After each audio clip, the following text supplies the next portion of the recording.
സ്വാഗതം എല്ലാ Indian football പ്രേമികൾക്കും നമ്മുടെ പുതിയൊരു വീഡിയോയിലോട്ട് വീണ്ടും സ്വാഗതം. ഇത് ബ്ലാസ്റ്റേഴ്സ് സോക്കർ.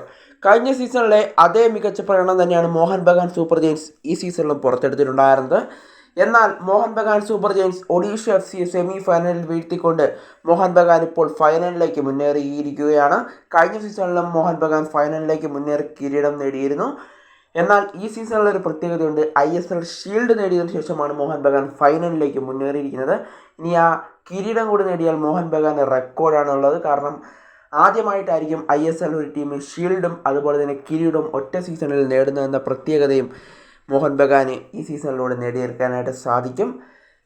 ഇന്നത്തെ മോഹൻ ബഗാൻ്റെ വിജയത്തിൽ ഏറ്റവും കൂടുതൽ സന്തോഷിക്കുന്നത് മലയാളി ഫുട്ബോൾ ആരാധകരായിരിക്കും. കാരണം മോഹൻ ബഗാൻ്റെ ഇന്നത്തെ വിജയ ഗോൾ നേടിയിട്ടുണ്ടായിരുന്നത് മലയാളികളുടെ സ്വന്തം സൂപ്പർ താരമായ ബ്ലാസ്റ്റേഴ്സ് മുൻ താരം സഹൽ അബ്ദുൾ സമദ് ആയിരുന്നു. എന്തായാലും സഹൽ അബ്ദുൾ സമദ് മലയാളികളുടെ അഭിമാനം കാത്തു എന്ന് തന്നെ നമുക്ക് പറയേണ്ടി വരും.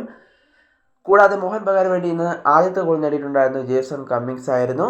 അഗ്രിഗേറ്റിൽ 3-2 വിജയമാണ് ഇന്ന് മോഹൻ ബഗാൻ സൂപ്പർ ജയൻസ് നേടിയെടുത്തിട്ടുണ്ടായിരുന്നത്. ഇന്നത്തെ മത്സരത്തിലായി ഇറങ്ങുമ്പോൾ മോഹൻ ബഗാൻ സൂപ്പർ ജയൻസ് ഒരു ഗോളിന് പിന്നിലായിരുന്നു. അഗ്രിഗേറ്റിൽ 2-1 ഒഡീഷയായിരുന്നു മുന്നിലുണ്ടായിരുന്നത്. എന്നാൽ പിന്നീട് അടിച്ച 2 ഗോളാണ് മോഹൻ ബഗാൻ ഫൈനലിലേക്ക് മുന്നേറാൻ അവരെ സഹായിച്ചിട്ടുണ്ടായിരുന്നത്.